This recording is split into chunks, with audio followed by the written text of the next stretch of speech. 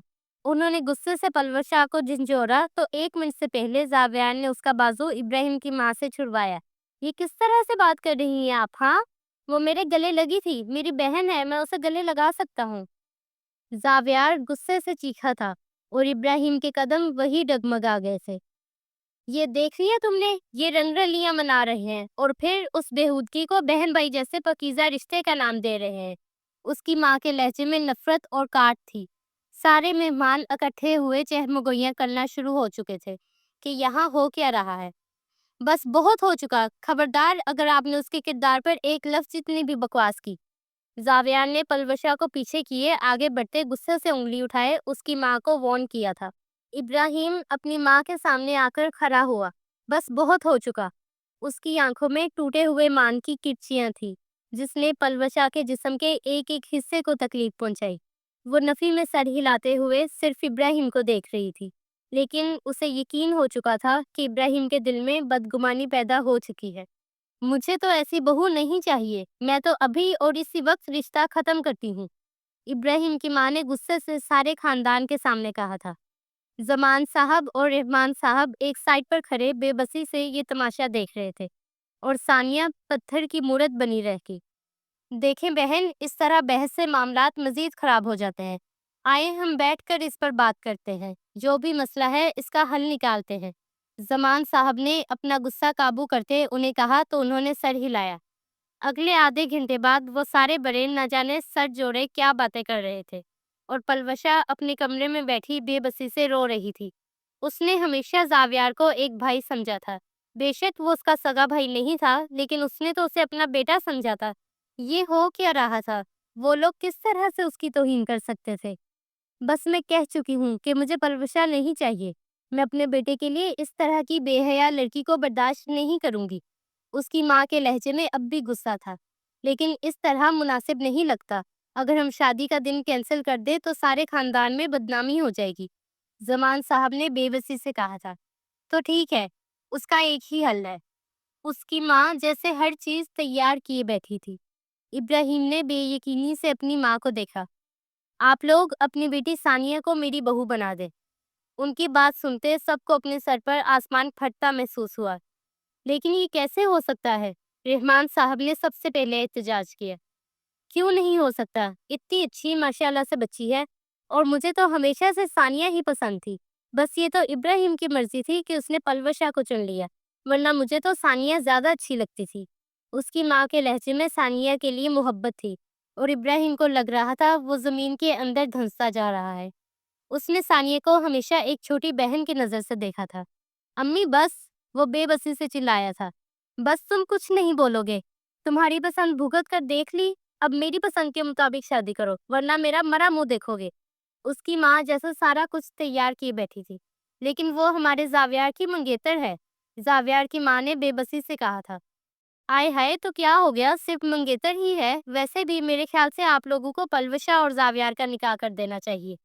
جس طرح کی ان دونوں کی حرکتیں ہیں نا، بہتر ہے ان دونوں کا نکاح کر دیں، ورنہ آپ کو سارے خاندان میں ضرور رسوا کر دیں گے۔ ابراہیم کی ماں کے لہجے میں پلوشا کے لیے صرف نفرت تھی۔ کچھ دیر وہ لوگ اس بارے میں باتیں کرتے رہے، پھر زمان صاحب نے رحمان صاحب کی طرف بے بسی سے دیکھا تھا، اور رحمان صاحب خاندان کی عزت اور بھائی کے مان کے سامنے سر جھکا گئے۔ ٹھیک ہے، مجھے منظور ہے، میں اپنی ثانیہ کا رشتہ ابراہیم سے کرنے کے لیے تیار ہوں۔ یہ سن کر ابراہیم کی ماں کی تو بانچھیں کھل گئی۔ انہیں پہلے سے ہی ثانیہ پسند تھی۔ ثانیہ سیدھی سی لڑکی تھی اور پلوشا بہت سمجھدار تھی۔ ان کو یہ ڈر تھا کہ کہیں پلوشا کے آنے کے بعد ان کا بیٹا ان کے ہاتھ سے نہ نکل جائے، اور آخر یہ ایک ماں کیسے برداشت کر لیتی کہ اس کا بیٹا اپنی پسند کی لڑکی سے شادی کر کے اسے گھر لے آتا، پھر وہ لڑکی تو ان کے بیٹے کے ساتھ ان کا گھر بھی ہڑپ لیتی۔ اس لیے انہیں یہی بہتر لگا کہ پلوشا کو راستے سے ہٹائے۔ وہ جیسے ہی مہندی کی رسم کے لیے قریشی ہاؤس میں داخل ہوئی تو انہوں نے دیکھا پلوشا سیڑھیاں چڑھتی ہوئی اوپر جا رہی تھی۔ بس تبھی ان کے دماغ میں آئیڈیا آیا۔ انہوں نے جان بوجھ کر پلوشا اور زاویار کے کردار پر بہتان لگایا اور پلوشا کو ٹھکرا دیا۔ مہندی کی رسم کیا ہونی تھی، سب کچھ تو تباہ ہو گیا تھا۔ وہ لوگ واپس چلے گئے۔ جانے سے پہلے ابراہیم کی ماں یہ کہہ کر گئی تھی، فکر مت کریں، بارات اپنے وقت پر آئے گی، لیکن اب ہم ثانیہ کو بہو بنا کر لے کر جائیں گے۔ اور ابراہیم کو اپنے وجود کے پرخچے اڑتے ہوئے محسوس ہو رہے تھے۔ اسے پلوشہ بہت پسند تھی، وہ اس سے محبت کرتا تھا، لیکن اب کیا کرتا؟ آنکھوں سے دیکھا سچ، کانوں سے سنی باتیں، اور پھر ماں کا فرمان، وہ بے بس ہو کر رہ گیا تھا۔ زمان صاحب اور ان کی بہن نادیہ بیگم اس وقت پلوشہ کے سامنے بیٹھے ہوئے تھے، اور وہ بے بسی سے آنسو بہا رہی تھی۔ میں نے ساری زندگی تمہیں ایک باپ بن کر پالا، تمہاری ہر خواہش پوری کی، تمہاری ہر ضرورت پوری کی، اور اب وقت آ گیا ہے تم میرا احسان اتارو۔ کل تمہارا نکاح زاویار سے ہوگا، اور اگر تم اپنا احسان اتارنا چاہتی ہو تو مجھے منع مت کرنا۔ وہ ماموں کس ضبط سے اپنی بھانجی سے بات کر رہے تھے وہی جانتے تھے۔ انہوں نے جان بوجھ کر اسے ایسے الفاظ کہے کہ وہ نکاح کے لیے منع نہ کر پائے، اور پلوشہ پر تو حیرتوں کے پہاڑ ٹوٹ رہے تھے۔ اس نے تو ساری زندگی زاویار کو ایک بھائی کی نظر سے دیکھا تھا، وہ یہ سب کیسے کرے گی؟ اگر تم نے انکار کیا تو یاد رکھنا، تم مجھے بتا دو گی کہ تم نے میرا نمک کھایا لیکن اس کی حق عدولی نہ کر سکی۔ ماموں غصے سے کہتے ہوئے کمرے سے باہر نکل گئے۔ وہ بے بسی سے اپنی ماں کو دیکھتی رہ گئی جو ہاتھ جوڑ چکی تھی۔ کیوں ہر بار بیٹی کو ہی قربانی کا بکرا بنایا جاتا ہے؟ رسوائی صرف بیٹیوں کے حصے میں کیوں آتی ہے؟ وہ محض سوچ کر رہ گئی۔ آپ کیا کہہ رہے ہیں بابا؟ وہ بے حد بے یقینی سے رحمان صاحب کو دیکھ رہی تھی۔ میں فیصلہ کر چکا ہوں، تمہارا نکاح کل ابراہیم سے ہوگا، اور میں چاہتا ہوں کہ تم ایک اچھی اور فرما بردار بیٹی کی طرح ہاں کر دو۔ ثانیہ کو لگا کوئی اس کی روح کچل رہا ہے۔ اس نے تو ساری زندگی صرف زاویار کو سوچا تھا، پھر یہ ابراہیم کیسے، کیوں، کب؟ وہ بس یہی سوچ کر رہ گئی۔ بابا آپ ایسا کیسے کر سکتے ہیں؟ وہ بے بسی سے سوال پوچھ رہی تھی۔ تمہارے باپ کی عزت تمہارے ہاتھوں میں ہے، اگر تم نے انکار کیا تو یاد رکھنا اپنے باپ کی موت کی ذمہ دار صرف تم ہوگی۔ وہ جانتے تھے کہ ثانیہ کبھی نہیں مانے گی، اس لیے غصے سے کہتے ہوئے وہ کمرے سے باہر نکل گئے، اور دونوں بیٹیاں بے بسی سے اپنے ہاتھوں کی لکیروں کو دیکھتی رہ گئی۔ یہ ایک ہی رات میں ان دونوں کی قسمت کے ساتھ کیا ہو گیا تھا، اور زاویار بے یقینی سے زمان صاحب کو دیکھ رہا تھا۔ آپ کو ہو کیا گیا ہے؟ آپ کا دماغ تو نہیں خراب ہو گیا؟ آپ کس طرح ثانیہ کا نکاح ابراہیم سے کر سکتے ہیں؟ اسے اتنا بڑا دھچکا لگا تھا کہ حد نہیں۔ جو کچھ تم نے کیا ہے اس کے بعد شکر کرو ہمارے خاندان کی عزت رہ جائے گی، ورنہ ساری زندگی رسوائی ہمارا مقدر بن جائے گی۔ اور خبردار اگر تم نے اس نکاح سے منع کیا تو ساری زندگی اپنی شکل دیکھنے سے محروم کر دوں گا۔ زمان صاحب بہت سختی سے حکم سناتے ہوئے جا چکے تھے، اور زاویار وہیں زمین پر بیٹھا اور بے بسی سے پھوٹ پھوٹ کر رو پڑا۔ اسے تو خوشی ہونی چاہیے تھی کہ پلوشہ اس گھر سے اب کہیں نہیں جا رہی، لیکن اس نے یہ تو سوچا ہی نہیں تھا کہ ثانیہ کو اتنی بڑی قربانی دینی پڑے گی۔ وہ تو ثانیہ سے محبت کرتا تھا، اس نے یہ تو کبھی چاہا ہی نہیں تھا۔ وہ ثانیہ کے بنا کیسے رہے گا؟ لیکن اسے یقین تھا پلوشہ اس نکاح سے منع کر دے گی۔ تو وہیں ثانیہ کو بھی یقین تھا کہ زاویار اسے کبھی بھی کسی دوسرے شخص کی بیوی نہیں بننے دے گا۔ وہ چاروں ایک دوسرے پر خود سے زیادہ یقین کر رہے تھے۔ ابراہیم کو بھی لگ رہا تھا کہ ثانیہ نکاح سے انکار کر دے گی، اور پلوشہ بھی یہی سوچ رہی تھی کہ زاویار یہ نکاح کبھی بھی نہیں کرے گا، وہ انکار کر دے گا۔ وہ سارے اپنی اپنی جگہ بے بس تھے۔ اگلا دن شروع ہو چکا تھا۔ بہت عجیب بات تھی، ایک ہی رات میں دلہن بدل چکی تھی۔ وہ لباس جو ثانیہ نے پہننا تھا وہ اس وقت پلوشہ نے پہنا تھا، اور وہ لباس جو ابراہیم کی بیوی کا تھا وہ اس وقت ثانیہ پہنے بیٹھی تھی۔ وہ دونوں ایک ہی کمرے میں بیٹھی ہوئی تھی، اور دونوں اپنے ہاتھوں کی لکیروں کو دیکھ رہی تھی۔ اس نے بہت امید سے پلوشہ کو دیکھا۔ پلیز آپی اس نکاح کے لیے منع کر دینا۔ اسے یقین تھا پلوشہ منع کر دے گی۔ پلوشہ نے کچھ نہیں کہا، بس خاموشی سے اپنے ہاتھوں کی لکیروں کو دیکھ رہی تھی۔ تم نے کبھی وہ چڑیا دیکھی ہے ثانیہ؟ خاموش کمرے میں پلوشہ کی آواز گونجی تھی۔ وہ چڑیا جس کے پاؤں سے ایک بچہ دھاگا باندھ دیتا ہے، اور پھر وہ چڑیا بچنے کے لیے ایک بل میں گھس جاتی ہے، اور بچہ اس کی ٹانگ کو کھینچتا ہے، اور چڑیا کی ٹانگ اس کے جسم سے جدا ہو جاتی ہے۔ پھر وہ بچہ اس کے پنکھ پر دھاگا باندھ کر اسے کھینچتا ہے، اس کا پنکھ بھی جدا ہو جاتا ہے۔ وہ چڑیا اتنی بے بس ہو جاتی ہے کہ اڑنا چاہے تو اڑ بھی نہیں سکتی، چلنا چاہے تو چل بھی نہیں سکتی۔ اس بچے کے لیے وہ صرف ایک تفریح تھی، لیکن اس چڑیا نے اپنی ساری طاقت کھو دی۔ پھر وہ چڑیا تڑپ تڑپ کر مر جاتی ہے۔ اس وقت ہم دونوں کا حال اس چڑیا جیسا ہے۔ اگر تمہاری ٹانگ کاٹی گئی ہے تو میرا بھی پر کھینچ دیا گیا ہے۔ میں نہیں کر سکتی، مجھے بے بس کر دیا گیا ہے، جس طرح تمہیں کیا گیا ہے۔ اور ثانیہ بے بسی سے دیکھ کر رہ گئی۔ وہ کبھی بھی پلوشا سے نفرت نہیں کر سکتی تھی۔ وہ اس کی بہن تھی۔ ان دونوں نے بہت ساری اچھی یادیں ساتھ گزاری تھی۔ اگر وہ مجبور تھی تو پلوشا بھی مجبور تھی۔ ان دونوں سے نکاح کے لیے رضامندی لی گئی۔ ان دونوں نے رضامندی دے دی۔ پھر ابراہیم اور زاویار سے پوچھا گیا۔ زاویار نے بہت امید سے باپ کی طرف دیکھا۔ کیا آپ نے پلوشا سے پوچھ لیا؟ اسے یقین تھا پلوشا منع کر دے گی۔ وہ ہاں کر چکی ہے۔ پگھلتا ہوا سیسا تھا جو ان دونوں مردوں کے کانوں میں اترا، اور اس ایک پل میں زندگی میں پہلی بار زاویار کو پلوشا بری لگی تھی۔ سارے مہمان یہاں موجود تھے، اس لیے وہ کوئی تماشا نہیں کر سکتا تھا۔ بے بسی سے سر جھکا دیا، اور ابراہیم، جس کے دل میں امید تھی کہ پلوشا یا زاویار اس نکاح کے لیے منع کر دیں گے، وہ دونوں نکاح کر چکے تھے۔ ایک تلخ مسکراہٹ نے ابراہیم کے لبوں کو چھوا تھا۔ پھر اس نے بھی ثانیہ کو اپنے نکاح میں قبول کر لیا۔ یوں ان چاروں کی زندگیاں پل میں بدل گئیں۔ نصیب بدلے اور ہم سفر بھی بدل گئے۔ ثانیہ کو رخصت کر دیا گیا تھا۔ وہ آنسو پیتی اس گھر سے ہمیشہ کے لیے چلی گئی۔ اس نے تو ہمیشہ اس گھر میں رہنے کے خواب دیکھے تھے، لیکن یہ پلوں میں ہی کیا ہو گیا تھا۔ اور پلوشا کو بھی زاویار کے کمرے میں پہنچا دیا گیا تھا۔ وہ بے بسی سے اس کمرے کے در و دیوار تک رہی تھی۔ اس نے یہ تو سوچا ہی نہیں تھا۔ اور زاویار وہ ساری رات سڑک پر بے مقصد بائک دوڑاتا رہا۔ یہ سوچ ہی اس کی جان لے رہی تھی کہ آج ثانیہ کسی اور کے ساتھ ہے۔ اسے اتنی تکلیف ہو رہی تھی کہ حد نہیں۔ وہ جب آدھی رات کے بعد کمرے میں داخل ہوا تو بے یقینی سے پلوشا کو اپنے بیڈ پر بیٹھے دیکھا۔ وہ بیٹھے بیٹھے ہی سو گئی تھی۔ زاویار کے جسم میں غصے کی ایک شدید لہر اتری تھی۔ اگلے ہی پل وہ دروازہ لاک کرتے اس تک پہنچا۔ وہ سوئے ہوئے کتنی خوبصورت اور معصوم لگ رہی تھی، لیکن زاویار کے اندر تو تکلیف اور غصے کے تاثرات تھے۔ اس نے ایک ہی جھٹکے میں بیڈ تک پہنچ کر پلوشا کا بازو پکڑے اسے جھٹکا دے کر اٹھایا۔ پلوشا فوراً جاگ گئی۔ وہ حیرانی سے زاویار کو دیکھ رہی تھی، جو غصے سے پھٹنے کے لیے بس تیار بیٹھا تھا۔ تم جیسی لڑکی میں نے ساری زندگی نہیں دیکھی۔ تم تو کہتی تھی تم میری بہن ہو، پھر کس طرح اس نکاح کے لیے رضامندی دے دی؟ وہ اس کے چہرے کو اپنے ہاتھ میں دبوچتے ہوئے چلایا تھا، اور پلوشا کے اندر کہیں کچھ گھائل ہوا تھا۔ تم بھی تو مجھے اپنی بہن کہتے تھے، پھر تم نے کیوں اس نکاح کے لیے ہاں کی؟ تم بھی تو منع کر سکتے تھے۔ اور وہ بھی اتنی ہی قوت سے چلائی تھی۔ ایک تو بے بسی، اوپر سے اس شخص کا غصہ، اور زاویار کی غصے کا گراف مزید بڑھا تھا۔ میں نے منع کر دیا تھا، لیکن پھر میرے باپ نے کہا کہ تم نکاح کے لیے ہاں کر چکی ہو۔ اگر میں منع کرتا تو میرے باپ کا سارے خاندان میں تماشا لگ جاتا، اور تم تو یہی چاہتی ہو کہ میں اپنے باپ کو سارے خاندان میں رسوا کر دیتا۔ وہ بہت ہی زیادہ نفرت اور حقارت سے بولا تھا۔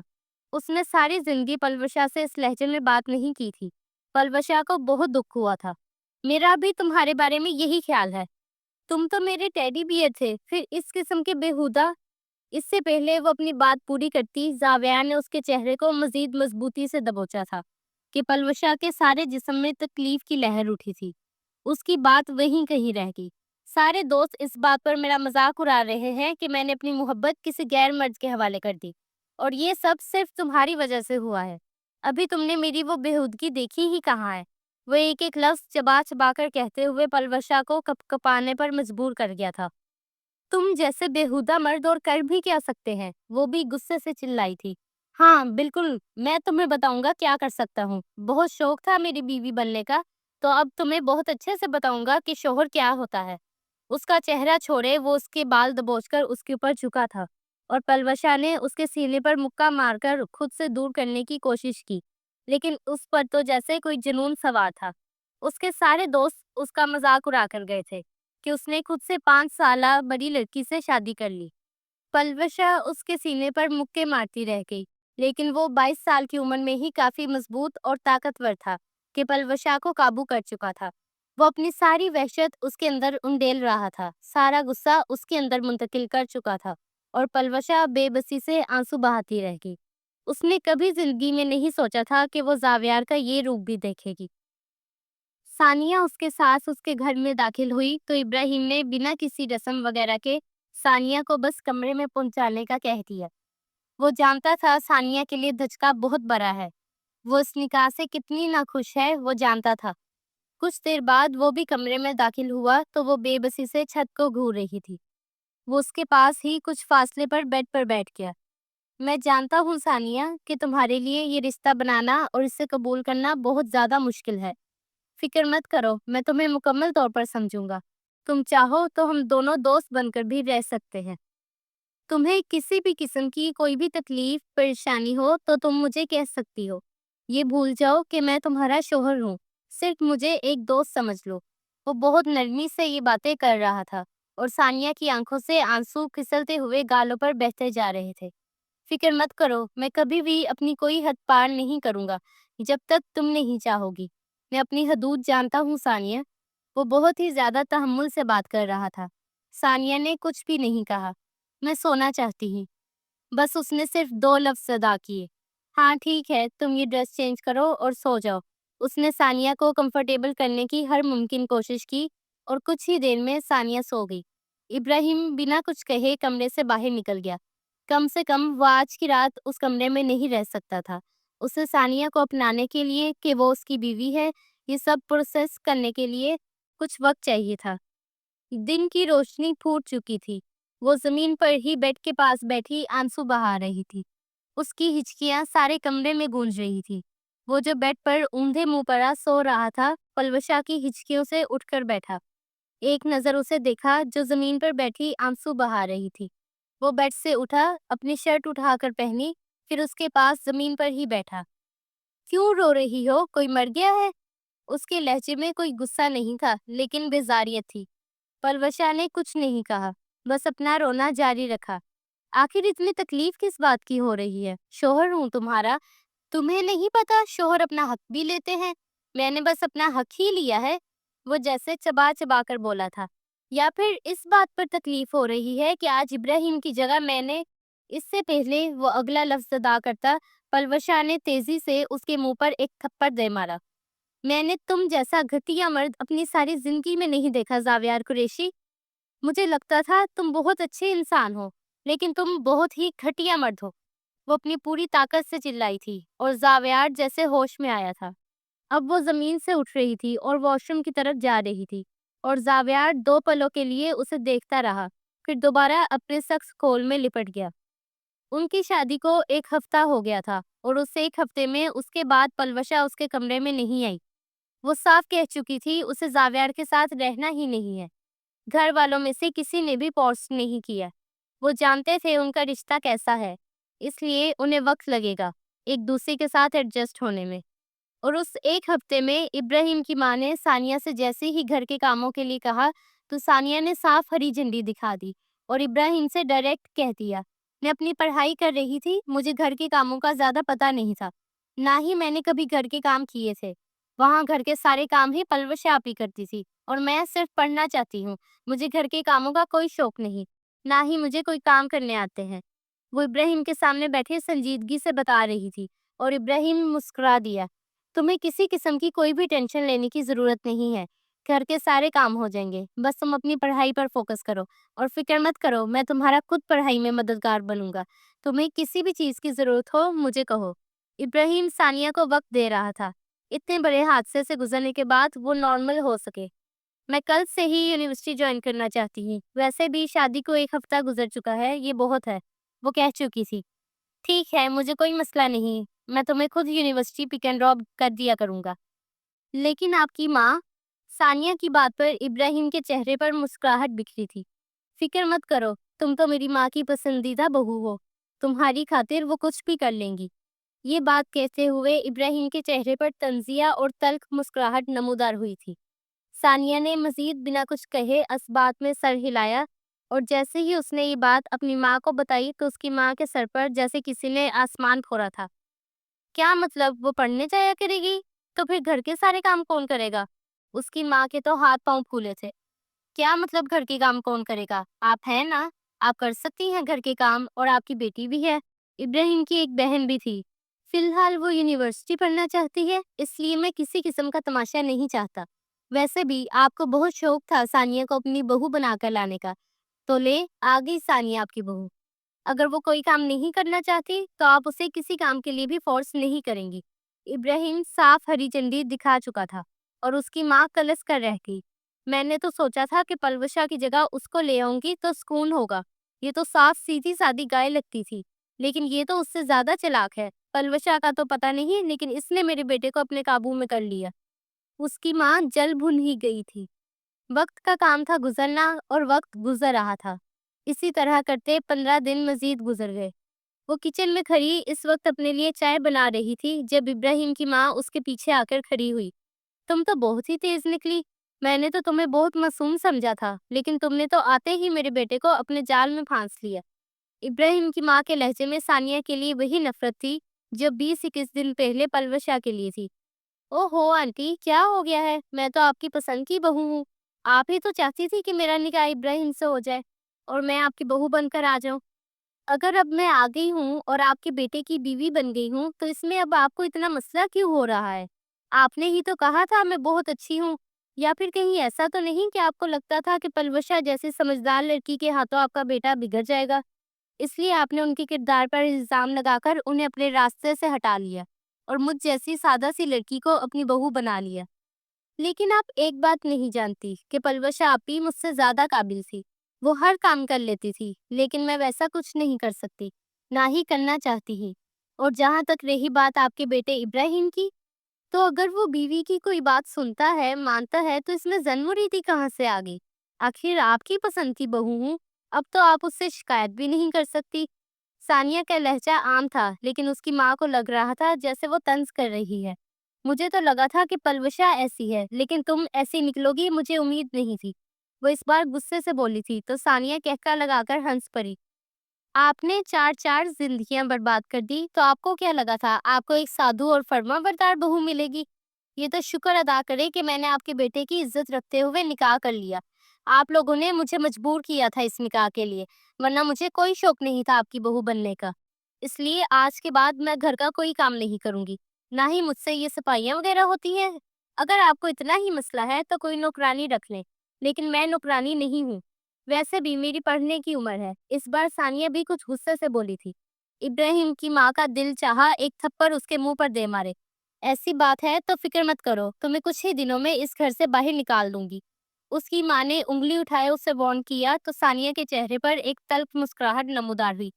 اس سے پہلے وہ وہاں سے باہر نکلتی، اچانک ثانیہ کے ہاتھوں سے چائے کا کپ ابراہیم کی ماں نے پکڑ لیا اور اگلے ہی لمحے وہ ساری چائے اپنے ہاتھ پر گرا لی۔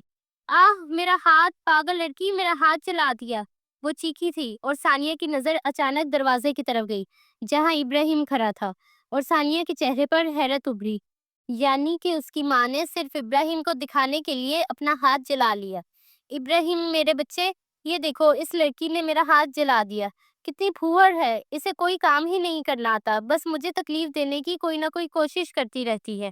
اس کی ماں نے ابراہیم سے شکایت لگائی۔ ثانیہ تم کمرے میں جاؤ، وہ آرام سے بولا تھا۔ ثانیہ بنا کچھ کہے کمرے میں چلی گئی۔ وہ کچن کے دراز تک آیا، وہاں سے فرسٹ ایڈ باکس نکال کر اپنی ماں کا ہاتھ پکڑا اور پھر وہیں پر کچن میں ایک سائڈ ٹیبل کی کرسی پر بٹھانے کے بعد خود بھی کرسی پر بیٹھا اور اب ان کے ہاتھ پر کریم لگا رہا تھا۔ مجھے تو لگا تھا یہ لڑکی بہت ہی زیادہ سیدھی سادی ہوگی، لیکن یہ تو پلوشا سے بھی 4 ہاتھ آگے نکلی۔ اس کی ماں کے لہجے میں سارے جہان کی حقارت تھی۔ ابراہیم کے چہرے پر تلخ مسکراہٹ نمودار ہوئی۔ بس کر دے خدا کا واسطہ اماں، پہلے آپ نے پلوشا کو میری زندگی سے نکال دیا کیونکہ آپ کو لگتا تھا کہ وہ مجھے آپ سے چھین لے گی، اور اب آپ ثانیہ کے خلاف ہو گئی ہیں۔ کیا ہر اس لڑکی کے خلاف ہو جائیں گی جو میری زندگی میں آئے گی اور جس کی میں حمایت کروں گا؟ آپ کیوں بھول جاتی ہیں کہ میں نے سب کچھ اپنے باپ سے سیکھا ہے؟ کیا آپ بھول گئی کہ بابا بھی اپنے والدین کے سامنے آپ کی اسی طرح حمایت کرتے تھے؟ کیا تب وہ بھی سن مرید تھے؟ بس بہت ہو چکا، آپ نے جو کچھ پلوشا کے ساتھ کیا میں برداشت کر گیا۔ آپ کو کیا لگتا ہے کہ میں اس لیے خاموش تھا کیونکہ مجھے اس کے کردار پر شک تھا؟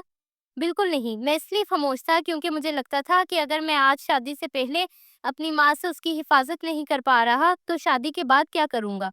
وہ ساری زندگی میرے ساتھ کیسے گزارے گی؟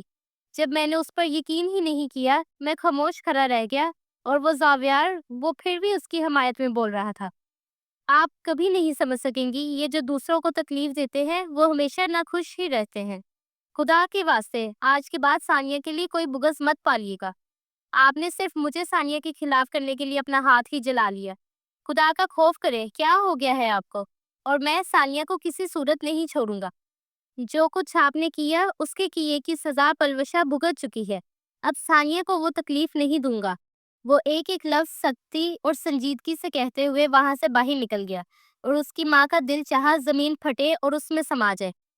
وہ کمرے میں داخل ہوا تو ثانیہ بے بسی سے صوفے پر بیٹھی اپنے آنسو صاف کر رہی تھی۔ وہ اس کے پاس آ کر بیٹھا۔ ثانیہ، اس نے نرمی سے پکارا تھا، تو آپ کو بھی لگتا ہے کہ میں نے آپ کی ماں کے ہاتھ پر چائے گرائی؟ اس نے تلخی سے پوچھا تھا تو ابراہیم نفی میں سر ہلا کر رہ گیا۔ میں جانتا ہوں میری ماں کا قصور ہے۔ میری ماں کی خود غرضی کی بھین دو لڑکیوں کی زندگیاں خراب ہو گئی۔ میں صرف تمہارا نہیں، میں پلوشا کا بھی مجرم ہوں، تو مجھے معاف کر دو۔ وہ اس کے سامنے دونوں ہاتھ جوڑ چکا تھا اور ثانیہ پلوں میں سیدھی ہوئی بے یقینی سے ابراہیم کو دیکھا۔ اس کی آنکھوں میں کوئی تکلیف تھی، جیسے وہ بہت بری طرح سے ہرٹ ہوا تھا۔ آپ یہ کیسی باتیں کر رہے ہیں؟ مجھے آپ سے کوئی گلہ شکوہ نہیں۔ آپ بھی ان سارے معاملات میں اتنے ہی بے قصور ہیں جتنی میں۔ وہ پلوں میں سمجھ گئی تھی۔ اگر تم چاہو تو میں تمہیں چھوڑ دوں گا۔ اس نے بہت مشکلوں سے الفاظ ادا کیے تھے اور ثانیہ نے بے یقینی سے اسے دیکھا۔ پھر اگلے ہی لمحے وہ سیدھی ہوئی اور ایک مکہ اس نے ابراہیم کے کندھے پر دے مارا۔ آپ بھی ان ظالم مردوں جیسے ہیں جن کے لیے عورتیں صرف ایک کھلونا ہے۔ جب دل چاہا لڑکی کو بے بس کیا، نکاح میں لیا اور اب کہہ رہے ہیں چھوڑ دوں گا۔ خبردار، اگر ایسا سوچا بھی تو میں اپنے والدین کے گھر نہیں جاؤں گی، یہی مر جاؤں گی۔ وہ غصے سے بولی تھی۔ ان 20 دنوں میں ہی اسے احساس ہو گیا تھا کہ ابراہیم کتنا اچھا ہے۔ شاید ان سب کی قسمت ایسی تھی۔ اسے اب تو زاویار کبھی یاد بھی نہیں آتا تھا، کیونکہ زاویار نے ہمیشہ ثانیہ سے زیادہ پلوشا کو اہمیت دی تھی۔ ویسے بھی وہ دونوں کافی وقت ساتھ گزارتے تھے اور ثانیہ نے اتنا زیادہ وقت زاویار کے ساتھ نہیں گزارا تھا۔ اس کی بات سنتے ابراہیم کے چہرے پر ایک نم مسکراہٹ آئی تھی۔ وہ آگے بڑھی اور اس کے کندھے پر اپنا سر ٹکا لیا۔ اب تو میں ساری زندگی آپ کے ساتھ چپکی رہوں گی، وہ غصے سے کہہ رہی تھی اور ابراہیم ہنس پڑا۔ پھر یہ تو میرے لیے اعزاز کی بات ہے، اس نے کافی سنجیدگی سے کہا تھا کہ ثانیہ کی آنکھوں میں نمی اکٹھی ہوئی۔ جو بھی تھا، جیسا بھی تھا، لیکن ابراہیم بہت اچھا شوہر تھا۔ اس نے ان چند دنوں میں ثابت کر دیا تھا کہ وہ بہت اچھا ہے۔ تو دوسری طرف اگر ہم زاویار اور پلوشا کی بات کریں تو پلوشا 2 ہفتوں سے اپنے کمرے میں ہی موجود تھی اور آج کافی دنوں کے بعد پھپھو اور تائی نے اس کی کافی کلاس لی تھی۔ اسے کافی سمجھا رہی تھی کہ اسے اپنے کمرے میں واپس جانا چاہیے اور وہ بس بے بسی کی مورت بنی واپس کمرے میں آ چکی تھی۔ جیسے ہی آج زاویار دروازہ کھولے کمرے میں داخل ہوا تو وہ وہی صوفے پر بیٹھی ہوئی تھی۔ اس نے کچھ نہیں کہا، بس سنجیدگی سے اپنا بیگ اسٹڈی ٹیبل پر رکھتا ہوا وہ قدم قدم چلتا پلوشا کے پاس آیا۔ پلوشا اسے دیکھ چکی تھی لیکن کچھ نہیں کہا۔ وہ خاموشی سے اس کے قدموں کے پاس بیٹھ گیا۔ میں صرف امی اور ممانی کے کہنے پر یہاں واپس آئی ہوں۔ خبردار، اگر آج کے بعد مجھ پر کسی قسم کا حق جتانے کی کوشش کی تو اپنی جان لے لوں گی۔ اس سے پہلے زاویار کچھ کہتا وہ غصے سے پھٹ پڑی تھی۔ زاویار زمین کی طرف نہ جانے کیا دیکھ رہا تھا۔ 2 دن پہلے بابا کمرے میں آئے تھے۔ خاموش کمرے میں زاویار کی آواز گونجی اور پلوشا جو غصے میں تھی ایک دم سے پہلے سیدھی ہو کر بیٹھی۔ اس نے دیکھا زاویار رو رہا تھا۔ اس کے دل کو تکلیف ہوئی۔ وہ مجھ سے کہنے لگے کہ جانتے ہو میں نے پلوشا کا نکاح تم سے کیوں کروایا تھا؟ میں بہت حیران ہوا۔ میں نے ان سے پوچھا کیوں کروایا تھا؟ تو کہنے لگے جس طرح تم ثانیہ سے محبت کرتے ہو وہ محبت تو بس 2-4 دنوں کی ہے۔ ایک ہوا کا جھونکا آئے گا اور اس محبت کو توڑ دے گا۔ لیکن جانتے ہو جو محبت تم پلوشا سے کرتے ہو وہ محبت نہیں ہے، وہ کوئی جنون ہے۔ جب سے گھر میں شادی کی باتیں چل رہی ہیں تب سے تم گمسم سے ہو گئے تھے۔ تمہیں تب سے کوئی تکلیف ہو رہی تھی۔ میں تبھی سمجھ گیا تھا کہ تمہارا اور پلوشا کا رشتہ جو ہے وہ بالکل روحوں جیسا ہے۔ وہ روحیں جو کبھی بھی جدا نہیں ہو سکتی۔ اس رات تم کس طرح پلوشا کے سامنے ڈھال بنے کھڑے تھے۔ میں نے تمہارا نکاح صرف اس لیے پلوشا سے کیا تھا کیونکہ ثانیہ تمہاری زندگی سے چلی بھی گئی تمہیں کوئی تکلیف نہیں ہوگی، لیکن اگر ایک بار پلوشا تمہاری زندگی سے چلی گئی تو تمہیں بہت تکلیف ہوگی، تم مر جاؤ گے۔ آنکھوں سے آنسو بہتے اس کے گالوں پر پھسل رہے تھے اور پلوشا اسے دیکھ رہی تھی، اور مجھے سمجھ آ گئی کہ بابا بالکل ٹھیک کہتے تھے۔ وہ کہنے لگے کہ میں سمجھا تھا تم اس ہیرے کی قدر کرو گے، تمہیں تو خوش ہونا چاہیے کہ وہ تمہاری بیوی بن گئی ہے، تمہارے دل میں اس کے لیے کہیں محبت سے زیادہ جنون تھا، بس تم اس جذبے کو پہچاننے سے شاید انکاری تھے۔ کیا تمہیں یاد ہے کوئی ثانیہ بھی تھی؟ اور میں حیران ہوا کہ 20 دن سے ثانیہ کو نہیں دیکھا، لیکن مجھے کوئی تکلیف نہیں ہوئی۔ ہاں، اس کی شادی کی عارضی تکلیف ضرور ہوئی تھی، لیکن مجھے ویسے تکلیف نہیں ہوئی جیسے پلوشا کے اس گھر سے جانے پر ہونی تھی۔ پھر مجھے سمجھ آ گیا کہ مجھے کبھی ثانیہ سے محبت نہیں تھی، وہ صرف ایک وقتی لگاؤ تھا۔ اگر مجھے کسی سے محبت تھی تو وہ پلوشا سے تھی۔ اس نے اس سارے میں پہلی بار پلوشا کو دیکھا تھا، اور پلوشا کی آنکھیں آنسوؤں سے بھیگ گئی تھی۔ میں یہ کیوں بھول گیا کہ میں تو اپنی اسٹرابری کو تکلیف دے رہا ہوں؟ کیا میں اتنا برا ہوں؟ کیا ایک لڑکا خود سے بڑی لڑکی سے شادی نہیں کر سکتا؟ آخر کیوں یہ معاشرہ اسے اتنی تکلیف دیتا ہے؟ کیوں لوگ باتیں بناتے ہیں؟ وہ بے بسی اور تکلیف سے کسی چھوٹے بچے کی طرح پلوشا سے پوچھ رہا تھا، اور پلوشا پل میں موم کا ڈھیر ہوئی تھی۔ وہ آہستگی سے اس کے قریب ہوئی اور بنا کچھ کہے اس کا سر اپنے کندھے پر رکھا۔ جانتے ہو، حضرت محمد صلی اللہ علیہ وآلہ وسلم کی پہلی بیوی حضرت خدیجہ رضی اللہ تعالیٰ عنہا تھی۔ وہ ان سے پورے 15 سال بڑی تھی۔ انہوں نے خود نکاح کا پیغام ہمارے نبی کو بھیجا تھا۔ جب ہمارے نبی خود سے 15 سالہ بڑی عورت سے شادی کر سکتے ہیں تو پھر ایک عام مرد بھی کر سکتا ہے۔ ہمارے نبی نے ثابت کر دیا کہ خود سے بڑی عورت سے شادی کرنے میں کوئی حرج نہیں۔ یہ صرف لوگوں کی باتیں ہیں کہ اگر خود سے بڑی لڑکی سے شادی کر لو تو وہ تمہارے لیے بہتر نہیں ہے۔ میں نے تمہیں بہت محبت سے پالا اور بڑا کیا تھا۔ مجھے امید نہیں تھی کہ تمہارے اندر اتنا جنون اور غصہ ہوگا۔ وہ آخری بات بے بسی سے بڑبڑائی تھی، لیکن زاویار سن چکا تھا۔ کیا تم مجھے معاف کر سکتی ہو؟ وہ کسی ننھے بچے کی طرح پوچھ رہا تھا، اور پلوشا اس کے کپ کپاتے لبوں کو دیکھ رہی تھی۔ وہ سارا کپ کپا رہا تھا۔ تمہیں تو معافی مانگنی بھی نہیں آتی زاویار، افسوس سے نفی میں سر ہلاتی ہوئی جیسے وہ بہت بدمزہ ہوئی تھی۔ معافی کیسے مانگی جاتی ہے؟ وہ سیدھا ہوا اور اب آنکھوں ہی آنکھوں میں پلوشا کو دیکھے پوچھ رہا تھا۔ معافی سینہ تان کر مانگی جاتی ہے، اس طرح کسی سہمے ہوئے بچے کی طرح نہیں۔ وہ نرمی اور پیار سے سمجھا رہی تھی۔ لیکن میں تو ہمیشہ تم سے ایسے ہی معافی مانگتا ہوں۔ وہ اس کے سینے میں چہرہ چھپائے اب پھوٹ پھوٹ کر رو پڑا تھا، اور پلوشا پلوں میں موم کا ڈھیر بن گئی۔ میں جانتا ہوں میں نے بہت بڑی غلطی کی، تمہیں تکلیف دی، کیا تم مجھے معاف کر دو گی؟ اور پلوشا نم آنکھوں سے مسکرائی تھی۔ میں آج سمجھ گیا کہ بابا صحیح کہتے تھے، زاویار پلوشا کے بنا کچھ نہیں ہے۔ میں ساری زندگی ثانیہ کے بغیر رہ سکتا ہوں، لیکن تمہیں کسی دوسرے مرد کے ساتھ ایک پل کے لیے بھی برداشت نہیں کر سکتا۔ اس کے لہجے میں جنون تھا، اور آج پلوشا بھی سمجھ چکی تھی کہ وہ جنون کی آخری حد تک اس سے عشق کرتا ہے۔ چلو رونا بند کرو، پھر تمہیں معاف کر دوں گی۔ اس کے بالوں میں ہاتھ پھیرتی ہوئی وہ جیسے غمگین ہوئی تھی، تو زاویار نے بھی اپنے سارے آنسو پونچھ ڈالے۔ تم دنیا کی بہترین لڑکی ہو، وہ اس کے دونوں ہاتھ پکڑے محبت سے بولا تھا۔ معاف کرنا، لیکن تمہارے بارے میں یہ نہیں کہوں گی۔ وہ نم آنکھوں سے مسکرائی تھی، تو زاویار کے چہرے پر بھی تکلیف زدہ مسکراہٹ نمودار ہوئی۔ بس تم معاف کر دو، یہی بہت بڑی بات ہے، تم کچھ مت کہو۔ اس نے اتنا کیوٹ فیس بنا کر کہا کہ پلوشا نہ چاہتے ہوئے بھی ہنس پڑی، اور اس بار اس نے اپنا سر زاویار کے سینے پر رکھا۔